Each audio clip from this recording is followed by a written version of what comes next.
Hello and welcome to the Jinder Mahal Appreciation Podcast. I am joined by Felix the Negro, Super Incognegro, and Hawkeyser the Final Brave, the leader of the Jinder Mahal Appreciation Fan Club. Now give us an intro, Mr. Jinder Mahal himself. He's actually very shy. We didn't get his Skype name, so I guess he couldn't join us. What is wrong with that? First of all, I don't even like Jinder Mahal, you fucking bandwagoners. What? Alright, now hang on. We were all on the train for our boy Jinder long before he started getting this ridiculous push. You cannot hinder the gender.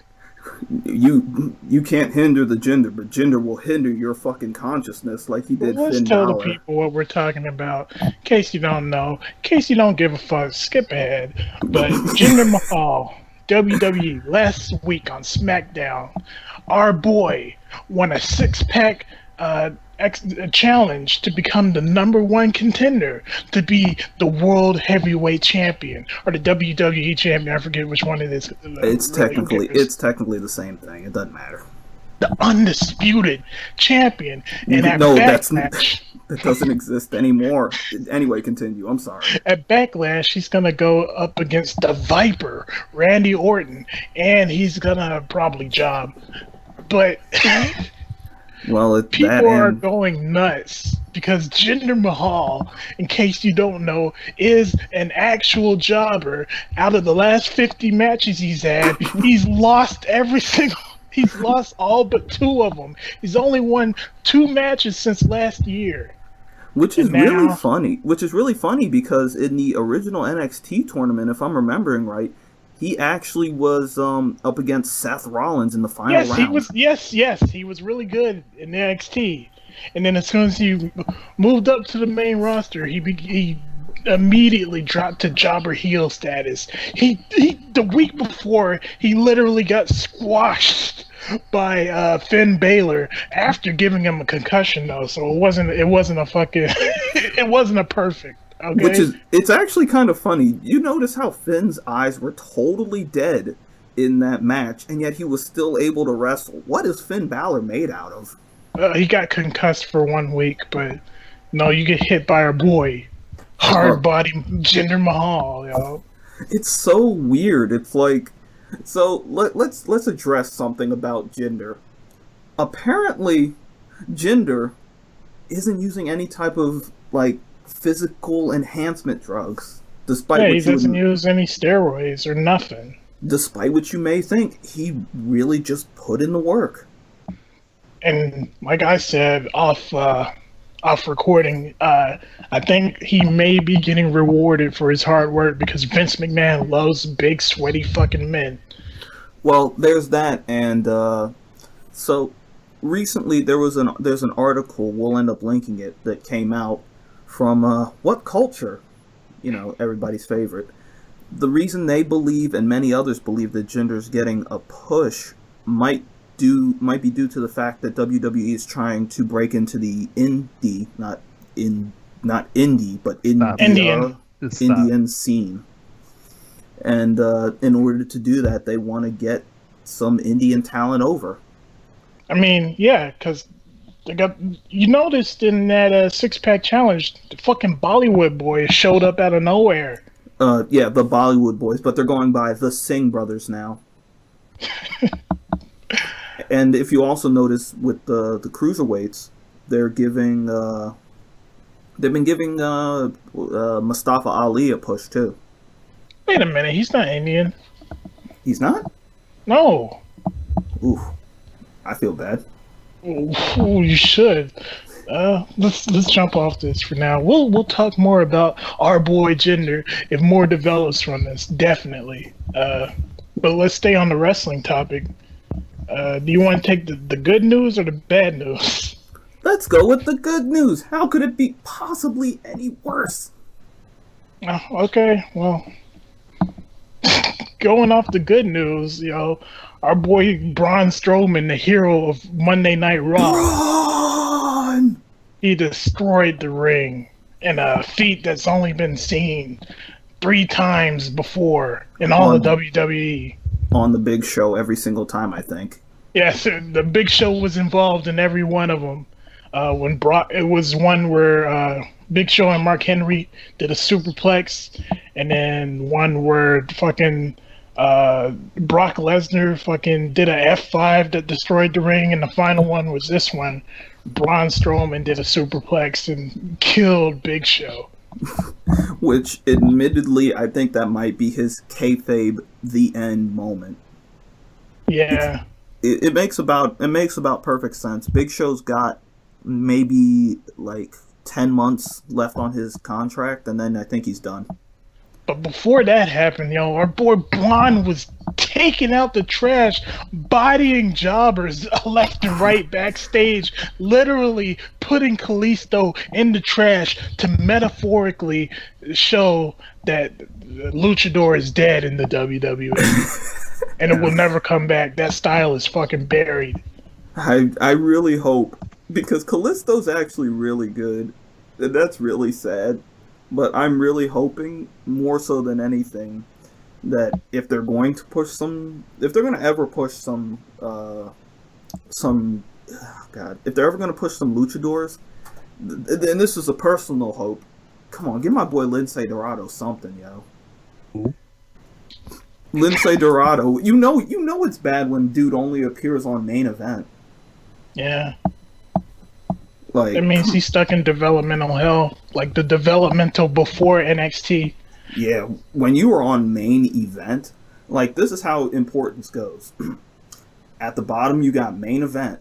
Then above that, you got 205 Live. I'm sorry, I love it, but come on. Then you got NXT.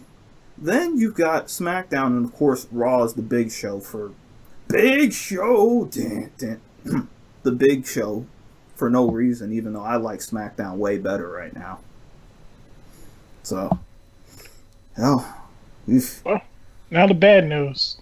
One of Akuma's favorite wrestlers, he swears, Ember might be injured for a while.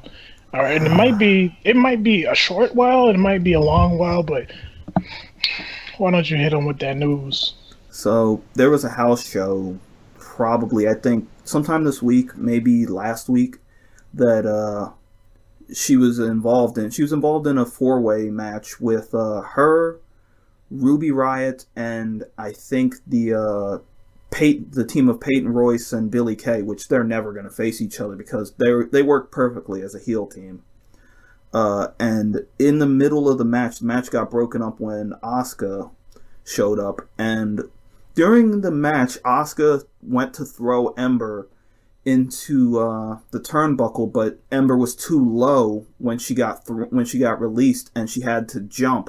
And when she jumped, she launched herself too far and actually caught her shoulder on the barricade, and it may have been dislocated, it may have been broken, but whatever it was, it's from the officials and many of the people who were actually at the event. Apparently it hurt it busted her up so bad that she actually couldn't even get up. She was like out on the floor crying. That's how bad it was. So, see, they need to stop doing this risky shit at house shows, because nobody, like, why would you, the risk reward ratio isn't there. Why would you do shit that could hurt yourself? Nobody's even watching. You're probably not even getting paid as much as if you show up on TV, because like, you gotta put in the work. Look, fucking Seth Rollins destroyed his leg on a house show trying to do a fucking power bomb to somebody who's way heavier than he can lift.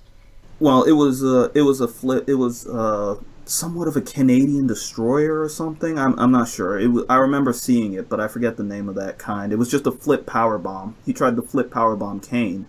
And then look what happened to, I think it was Dash Wilder.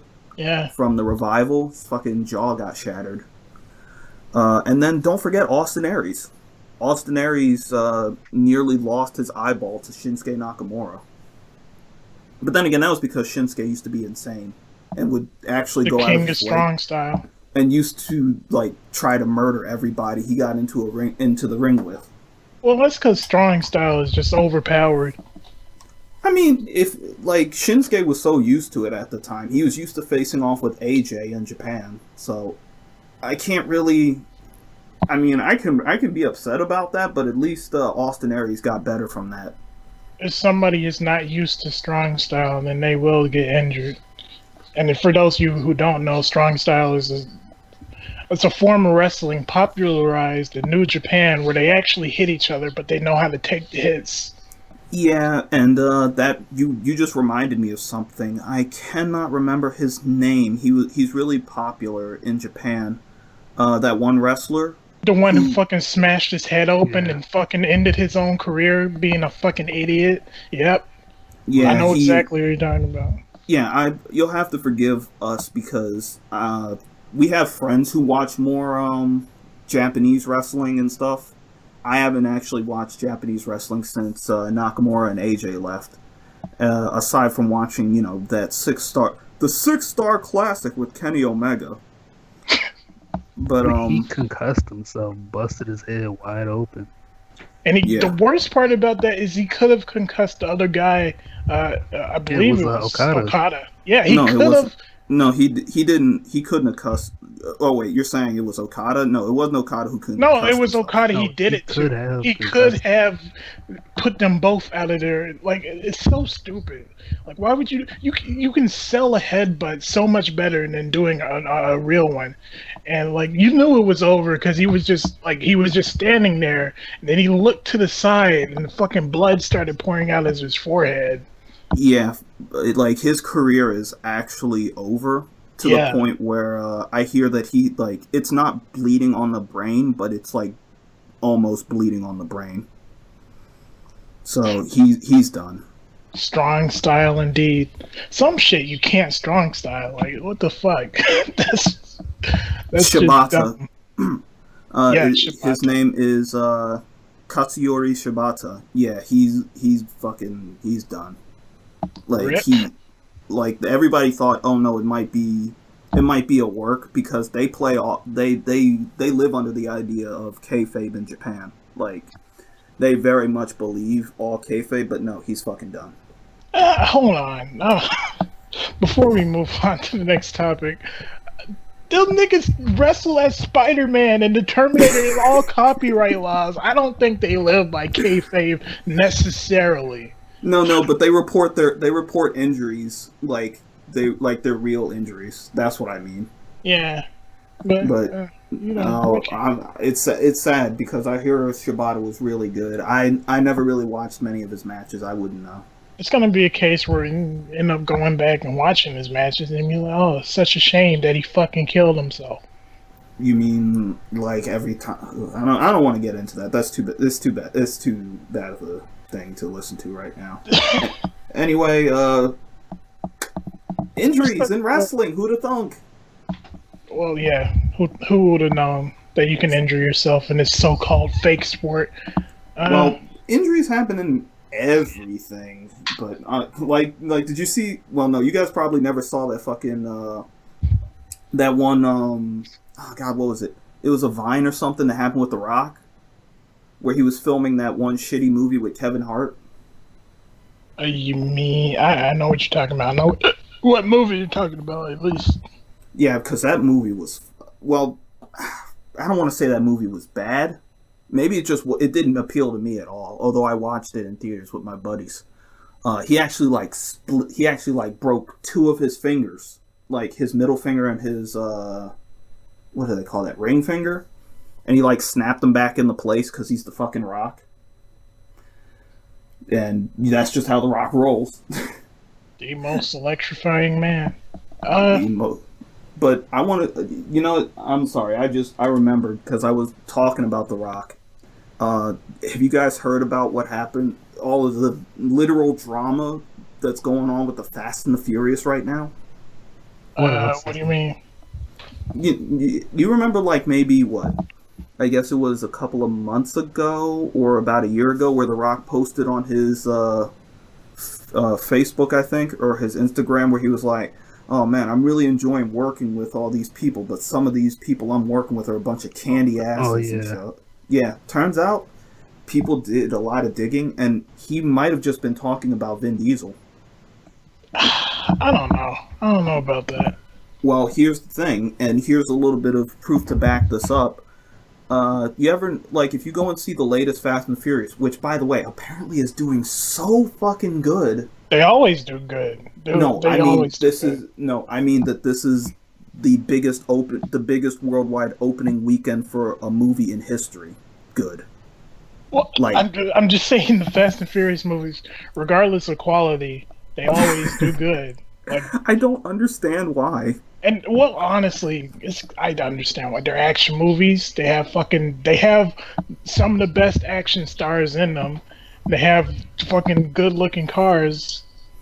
They have good-looking people too? Yeah. Question mark. Even though like 90% of them are bald. Anyway, moving on. They were like, you'll notice that Vin Diesel and The Rock barely share any screen time. And the fact that there was supposedly a scene that Jason Statham and The Rock filmed behind the scenes to hint that they would be getting their own spin-off. And when Vin Diesel found out about this, since he produces the movies alongside of his sister, I think, as soon as Vin Diesel found out about this little thing that was filmed, he was absolutely livid. And he got up and he like told all the other people, he was like, cut that shit out of the fucking movie. Because he feels that The Rock is stealing his spotlight. Okay. I mean, these are all confirmed by a lot of different news sources. That it's crazy because Vin Diesel isn't even the star of the Fast and Furious series. Is he? Technically, he's not even. He hasn't been in all the movies because he was. I'm about to get into the Fast and Furious lore because it's actually pretty deep, and it's the Fast and Furious lore is deep, and the movies aren't in chronological order. Vin Diesel started as the villain in the first movie, and people don't really know that. And then in the second movie, he wasn't even in it. It was Paul Walker and Tyrese. What an ensemble cast! Don't tell me what it did. And then in Tokyo Drift, it was a completely new cast because it was set in the future. It's set beyond all of this shit. And it was, it's not, I don't know if it's set beyond the current movie. It had fucking Bow Wow in it for some reason. Oh god, I forgot Bow Wow was in the movie once at one point. I forgot he was a human being. I forgot, Bow Wow was really fucking famous at one point, and then he wasn't. It's weird. All the littles, fucking Little Romeo. I forgot about Little Romeo too. That one guy who had a show on Nickelodeon. Well, Romeo had a show on Nickelodeon too. Little JJ. Yeah, that was a good show. I wonder why it disappeared. But anyway. Yeah, and then there was Little That's So Raven. Stop it. But Fast and Furious movies have a deep and complex lore. The Rock really only showed up. He showed up at one, and then he just showed up in all the other ones. So Vin Diesel might feel like he's creeping in on his territory, but then again, what does Vin Diesel know? He creeped in on Paul Walker's territory. Who's dead. Rip. Don't continue with that train of thought because I feel that you were going to make a very, very uncouth joke. So, there's rumors that there's going to be another Fast and Furious movie, Fast and Furious 10. Well, and it's definitely going to happen. But I'll be upset if by Fast and Furious 10 they haven't gone to space. I'll be very upset. I don't know if they even acknowledge that Paul Walker is dead. Like in the latest movie, and they'll have to do it in 10 because I thought they were gonna do it in the last one because like he had just died, but he was still a star of that movie. So from my understanding, they don't acknowledge fully that he's dead. What are they gonna do? Like, are they waiting for hologram technology to be perfected? Hard light, like.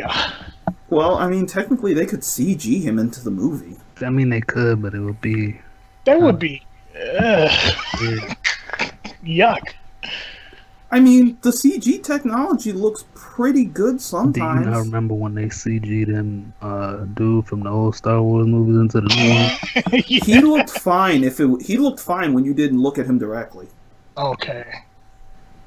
Maybe if they have Paul Walker in the background in the movie or something. I don't know. That would be weird too. Well, But- they can what they really need to do is just kill him off screen, like what they're doing with Leia, sort of. Yeah, I mean, you guys heard about that, right? Well, by the time Carrie Fisher had died, they were already done filming episode 8. So for And episode parts. 9, they can kill her off screen. Which is weird because they said that she was actually going to have a very integral role to Part 9. So I don't know how this is going to affect it. But then again, apparently it's not like the directors don't really give a shit, apparently. Because there was a bunch of people, like a bunch of people who are diehard fans of the new Star Wars trilogy. I think I guess you call it a trilogy now? Whatever. Who are diehard fans of the new Star Wars stuff, and they were asking, apparently, if you look at the new trailer for The Last Jedi, Kylo Ren actually has a scar on, like, I think the right side of his face in the trailer, and a lot of fans were like, wait, that doesn't make any sense because Rey's lightsaber actually cut up, like, the middle and, like, bridge of Kylo's nose.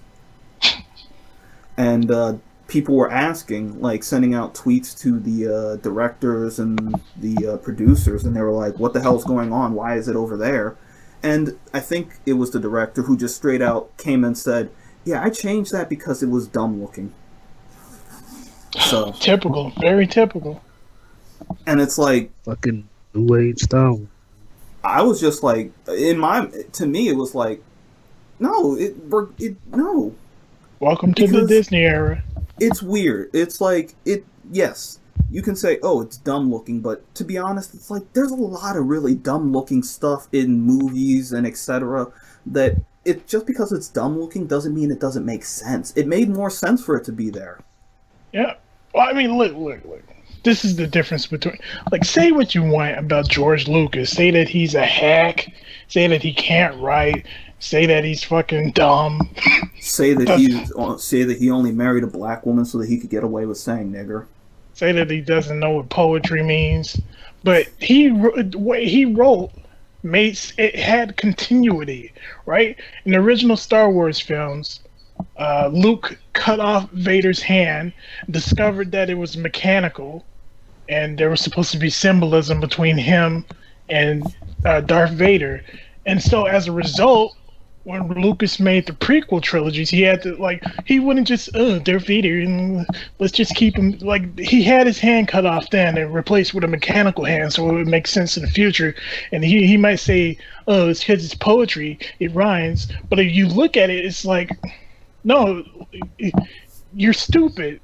But it's good that you made sure that there wasn't, like, a fucking a hole there, like there wasn't a plot hole, like there was continuity. Darth Vader lost his hand in the past, got a mechanical hand, and that's why he had a mechanical hand in the future when Luke cuts it off. This is the polar opposite of that. And the movie just happened. It just happened 2 years ago. And Kylo Ren gets a scar, and then this director's just like, oh, I changed it because I didn't like how it looked. That's so stupid to me. That's so arrogant to me. I don't know. Well, Get away with it because he's a big name director. He's making new Star Wars, and everybody loves Star Wars, right? Well, let's be fair. He is a big name director. If I'm remembering right, the guy's his only real big credit is District 9, which I love that movie. But he also made Chappie. So, what's his last name? I forget his name, but he's the guy who made District 9 and Chappie, and I liked District 9 a lot. I think that was probably one of my favorite current day sci-fi movies. Yeah, it was a good movie. Too bad now he has a fucking ego.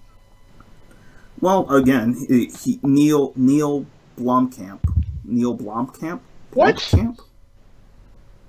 Yeah, I think he's the guy who's currently directing the new Star Wars, if I'm remembering right. He made Chappie, Elysium, District 9, and I think that's just about all he really has his name on, if I'm remembering right. Gotta check to make sure that last name isn't Judaic in origin anyways. Oh my god. Can you stop? Can you just stop? You Hot Keijo didn't even say anything. Stop. Just stop. What? And I think he's directing the new Star Wars. I might be wrong here, and if that's true, then I'm gonna fucking kick myself in the face. Is there anything else we want to talk about? Hollywood related? Hollywood related. I have nothing on my head. Did you see anything happen this week that was probably stupid Hollywood? Which wouldn't surprise me. It's Hollywood. Dumbest place in the world. Well, no, I didn't see anything interesting, I should say. So let's move over to like anime and manga shit. No, I know there's something you definitely want to talk about. The tragic tale. Well, I don't really care. I wasn't invested in it, but maybe Kaiser cares just a little bit because his favorite show of all time, Keijo, failed to. Last I checked. Okay, no, I'm sorry. Okay, apologies to Neil Blomkamp, whatever. Apologies to Neil Blomkamp. It's actually Ryan Johnson. Who spells the name Ryan like this? R-I-A-N. What the fuck? Oh, that's funny. You know what? Forget it. Your name is Rian Johnson. Hey, I can say these things. It's not like I'm ever going to be famous. All right. If you are. If I am famous, everybody remember this. If I am famous, then you have full right to bring back all of my bad jokes. And remember, they're jokes. I will fight you on the fact that they're jokes. Remember, the Otaku Clubhouse put this nigga on. So Keijo was canceled. The manga was canceled. The reason being that the anime, turns out, was a last-ditch effort to advertise for the manga, kind of like how, light novel adaptations work. And it didn't work. Like, nobody went out and bought the manga volumes. And the mangaka, he was really sad about this, but he said, I'm surprised that the show was a hit overseas and in America. And to that, I just want to say, my man, my brilliant man, are you really surprised? I mean, like, it was a manga focusing on women with, let's just say it, with butt. It was all about asses, and it's like you're focusing, showing that in Japan. It's not gonna fly too much. But that's pretty sad, honestly, because it's getting like the reverse. It's getting the reverse problem that Batum had, where Batum was like, "Hey, our manga's doing pretty good. You guys want to get another season of the anime?" And some people were like, "I don't know, maybe." Yeah. And the director was like, "Hey, you know what happens? If our shitty mobile game gets to the top 5 slot, then we will get another anime." And it ended up being number 50. That's pretty good. The thing about Batum, I think Batum might be ending soon. And by soon, I mean within the next 2 years, because it fucking updates at a snail's pace. But I believe the arc they're in is like closing on the end. So once Batum finishes, it might get a season 2, which also will finish the anime, which would be good because I like reading the manga, honestly, but the anime adaptation is pretty good. I like seeing everything in motion.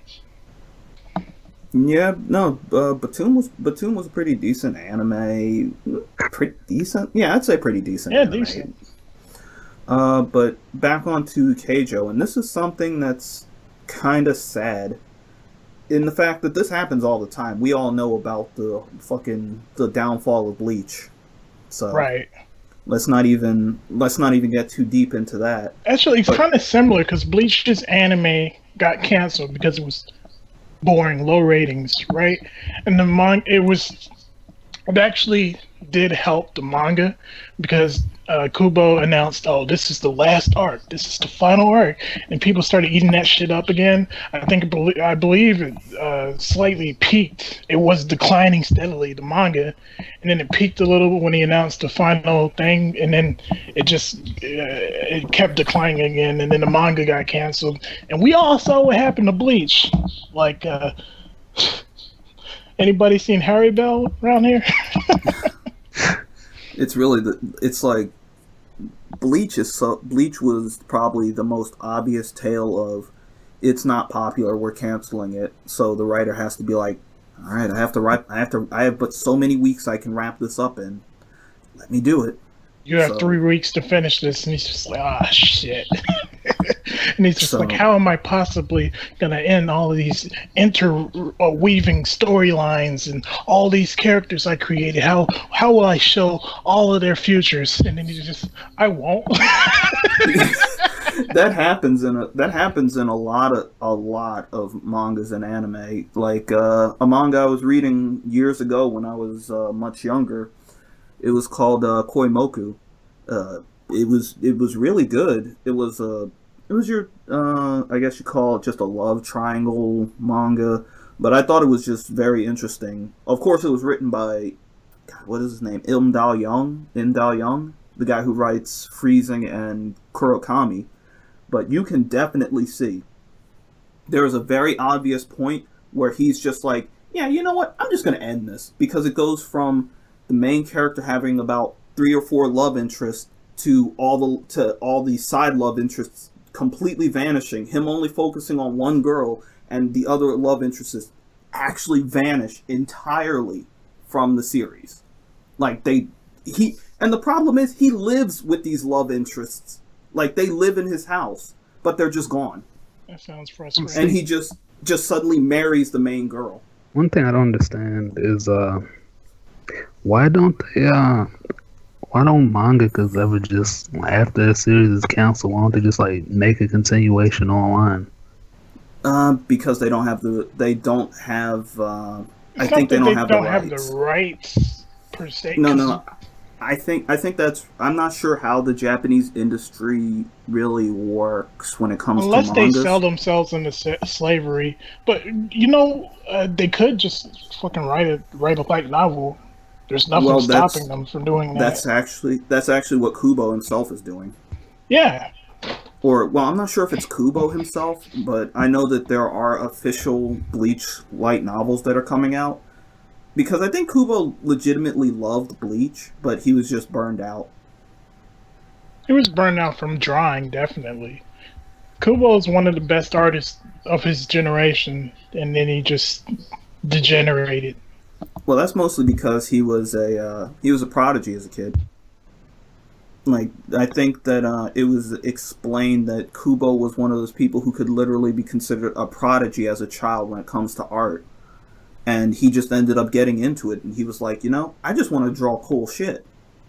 So he did, and that's how he became the writer of Bleach and Zombie Powder. Zombie Powder, I used to read that, but it only had a really short run, didn't it? Yeah, it only had 4 volumes, and that's because it was literally depressing him to write it, so he just stopped. Yeah, and let's see. As a person who can't draw, I can't understand the thing about being upset while you're drawing. I'm trying to write novels and stuff. I can understand. I understand more the feeling of writer's block as opposed to getting depressed about what you're making. Cause this also happened to Miura with Berserk, because he's like, oh, this is fucked up. This is fucking me up. I'm trying to fuck other people up, and it's just like scaring himself, drawing a skeleton. Sitting there, he draws the skeleton's head. Yeah, that's something I don't understand. How is it messing you up if you're fucking just drawing it? It's already in your damn head, so why should you bother? That's what he's saying. Like, he had to keep making depictions of murder, rape, fucking torture, and then it's just like, see, that's why he added Puck, because he's like, I just like drawing something fucking cute and gay once in a while. Wait, so he wanted to just draw more of Griffith. I'm sorry. Me is sorry. Griffith's a fucking fag. I think Griffith's a great villain. I want to say that right now. What does that have to do with what I said? I just want to point that out. Fucking I think irrelevant. Griffith's a great villain. You can tell somebody is a character apologist when every time somebody mentions the character, they're just like, hold on. They say something positive? Come on. Exactly, that's like if I was defending fucking Shar Aznavour every time somebody brought his Jabba ass up. He has a great helmet. He has a golden Gundam, yo. A golden mobile suit, I should say. Thank you. I was about to fucking roast the shit out of you for saying that. Well, every mecha is a Gundam. Oh, man. I want to also talk about, since we're talking about fucking degenerate things like Berserk, I wanted to bring up Japan's growing degeneracy on fucking their mom fetish. Kasans. Well, see, they was going for little sisters and all that shit for years. Older sister, down there, stepsister, twin sister, older sister, twin sister, cousin stepsister, who I call sister, random woman who I refer to as my Nachon. Anyway, so Japan has there was a light novel that came out not too long ago, and it was about this main character. I'm probably gonna get some of this wrong because I let it glaze through my mind because I didn't want to think about that. It's about a main character, and his mother was apparently like she gained like superpowers or something, and it's just very intimate with his mother. I mean, of course, it's Japan, so it's like, oh, that's not too much of a surprise. Just skinship, fucking quotation marks. But here's the problem. That also continued into another manga that it's not the same type of thing, but it's about a main character's mom suddenly reverting to the same age as him, and that age is 10 years old. So they have a lot of very awkward skinship and things like that. Is Japan going through another one of those weird phases? I think I swear I brought this up to people before, and I was like, I'm warning you people, get ready for this. This is going to become a thing. And nobody wanted to listen to me. Well, to here's be fair, the full title of that. Listens to you in the first place. Anyway, here's the full title of that light novel in case you degenerates out there want to look it up. Do you like your mom? Her normal attack is 2 attacks at full power. Yeah, that's really the title. It's a light novel. It's a light novel, but it's apparently that light novel has been selling fucking really, really, really well. So my warnings about it becoming an anime, it's gonna happen. Oh, I just thought of the perfect title for this podcast. No. It's gonna be called Mysterious Girlfriend D-Jinder-ation X. Mysterious Girlfriend D-Jinder-ation X? I wasn't gonna add the gender, but now I have to. You weren't going to add the gender, but all of a sudden his push got him into this podcast. Exactly. What is going on with the world? Is it just me? Is the world going insane? I think the world's lost it. You mean like North Korea? North Korea thinking that they're gonna be stepping up to Japan. They're gonna be stepping. Stupid, dude. North Korea thinking they're gonna step onto Japan's soil and be like, "Yo, man, this is our land now." And then they look off in the distance and they see the fucking bald eagles and the F-22 soaring overhead. Oh yeah, you're gonna fucking scare us. North Korea. I don't understand what's going through the leaders' minds. I don't understand why they think that they can wage war on the entire world. Well, they're at a crucial or critical point, I should say, and you can look back in history and learn from it and see this pattern repeating itself. Whenever a nation, especially when, such as North Korea, dictatorship especially, whenever they're running really low on resources, whether that be economic or natural resources, whatever, manpower, they have two options at that point. One of which is essentially more difficult would be, economic reform, governmental reform, fucking seeking help from outside nations, and other is to wage war. Now, when you're in the position North Korea is in, where even your biggest ally, like your fucking big cousin China, is just like, maybe you should stop, because I'm not gonna bail you out anymore. When even they're doing that, then North Korea's like, nah, I'm gonna pick a fight with South Korea. I'm gonna pick a fight with fucking Japan. I'm gonna keep telling Australia that I'm gonna nuke them. Like I'm gonna fucking piss on the United States is lying, and then China's just like, dude, shut the fuck up. It's so stupid. It is the dumbest thing that you could do. You are challenging one of the world's superpowers by picking on some of our closest friends. Japan's like one of our fucking best friends. Well, I wouldn't say necessary. Well, at this point, maybe, but it's still some like we did fuck y'all niggas up for a while. Yeah, beat them into submission. Now they love us.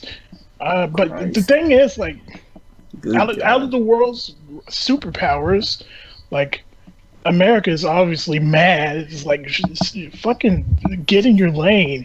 China's just like, bruh, chill out. Maybe you should chill out. Even China's saying that. Russia doesn't give a fuck. They're just gonna fucking sit back with popcorn.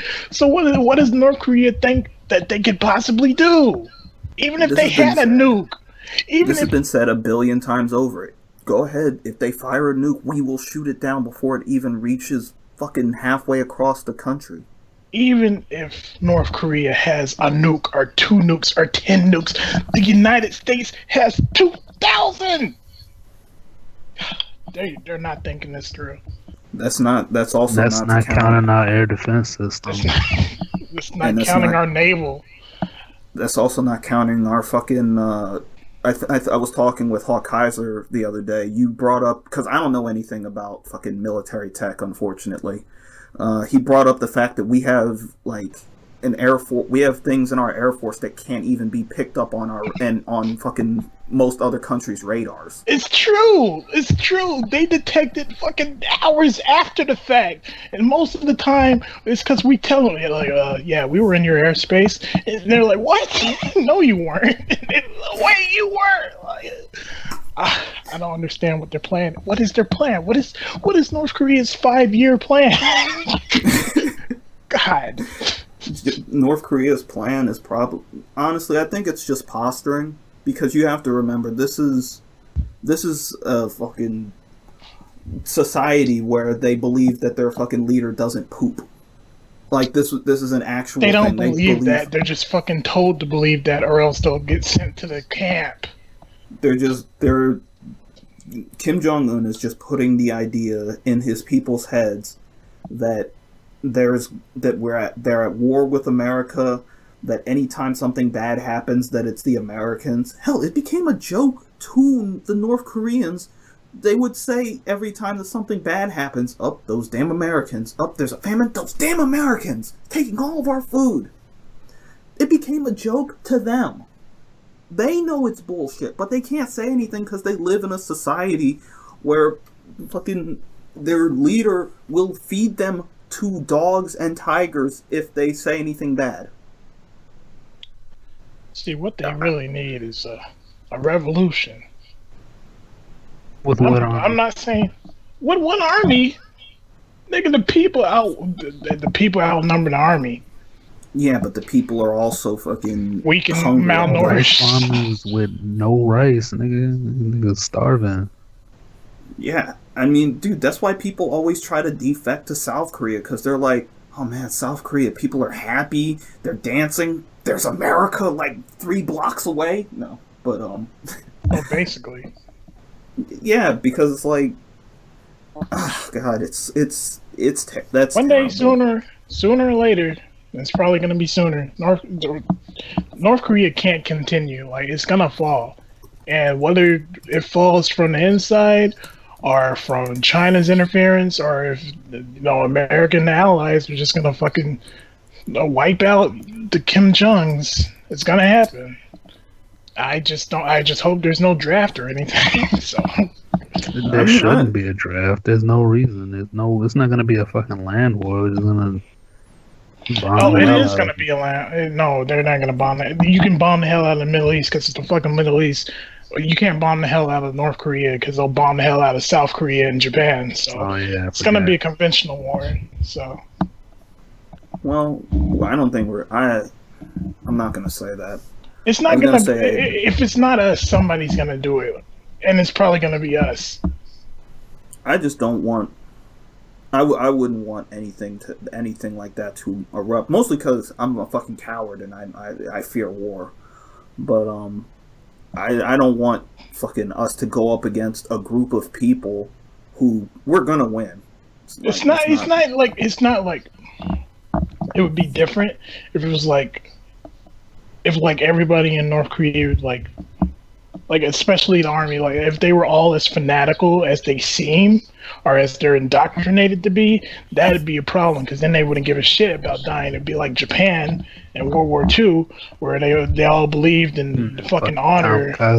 Bushido code. They didn't give a shit about dying. I think North Korea is different. I think that they, in the case of die for your leader or let your leader die, I think it would be the latter.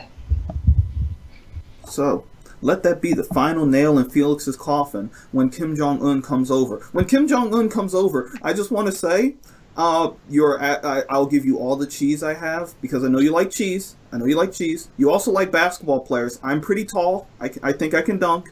I just nigga coma groveling before the war even broke out, damn. Yo, I'm just in case, Red Dawn. Red Dawn.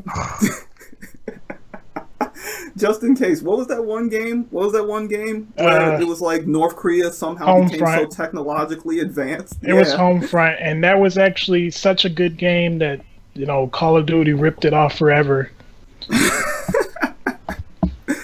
Before I can talk about that before we wrap things up, but I don't know if people know. I don't know if people are in there, because Homefront, actually a game made by the legendary and dead THQ, introduced all these new concepts. Like, instead of kill streaks, they had point streaks. Whoa.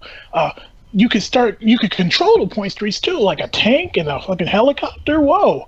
And they had this mode where instead of getting points from killing people, you had to go run over and get their dog tags. And then guess what game came out 2 years later? Black Ops. Oh, the most popular mode, kill confirmed. What? You have to run over and get dog tags? Oh, wait, what else did Black Ops have? Oh, what, fucking point streaks instead of kill streaks?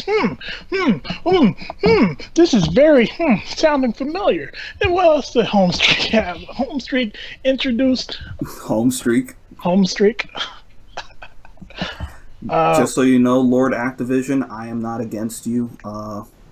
If you guys want to sponsor me, I will definitely write for you. Had a system in which instead of leveling up to unlock your weapons, you could buy them at any time. Ooh, look what happened to Call of Duty Black Ops. Ooh, they had the exact same system. Man, we are just burning tons of bridges right now, aren't we?